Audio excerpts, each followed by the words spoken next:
APBN triwulan pertama atau triwulan 1 on track. Kita tahu bahwa pajak itu tiang utama ekonomi yang menjanjikan begini. Dengan pendapatan negara di triwulan pertama tahun 2023 ini yang tumbuh 29% year on year mengindikasikan kinerja yang solid. APBN 2023 on track. Pendapatan negara mencapai 647,2 triliun atau 26,3% dari target. Kondisi ini atau kondisi seperti ini sangatlah menjanjikan, promising lah. Lihat saja pertumbuhan yang 29% year on year di triwulan pertama. Pendapatan negara yang 647,2 triliun itu artinya 26,3% dari targetnya. Dari total pendapatan negara itu sebesar 432,25 triliun didapat dari pendapatan pajak.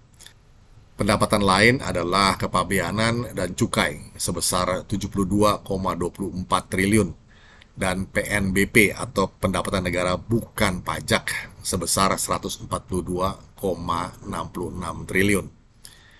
Ada hibah sebesar 0,01 triliun, sehingga total pendapatannya sekitar 647 triliun lebih. Sisi belanjanya sebesar 518,66 triliun. Itu terdiri dari belanja pemerintah pusat 347,27 triliun dan transfer ke daerah 171,39 triliun. Nah, sampai akhir Maret 2023 ada surplus sebesar 128,5 triliun. Begitu seperti tertera dalam laporan APBN yang terbit April 2023. Prahara yang akhir-akhir ini melibatkan oknum-oknum di Direktorat Jenderal Pajak dan Direktorat Jenderal Bea Cukai mengindikasikan juga masih adanya potensi besar pendapatan negara dari dua sektor itu, pajak dan bea cukai. Dari laporan APBN per April 2023 yang baru-baru terbit akhir-akhir ini, diketahui bahwa secara agregat seluruh sektor utama bisa tumbuh secara positif. Artinya, sampai bulan Maret, beberapa sektor tumbuh stabil seperti industri pengolahan, jasa keuangan, transportasi, dan jasa perusahaan. Lalu sektor pertambangan tumbuh cukup signifikan karena beberapa wajib pajak menyetor PPh badan tahunan lebih awal. Sektor informasi dan komunikasi juga tumbuh meningkat didorong peningkatan PPh final.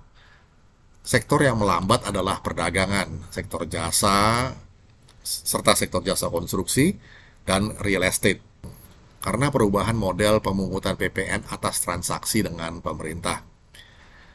Nah, kita harus lebih serius dalam mengurus pajak. Potensinya masih sangat banyak ternyata. Sebagian besar pendapatan negara berasal dari pungutan pajak, juga bea cukai.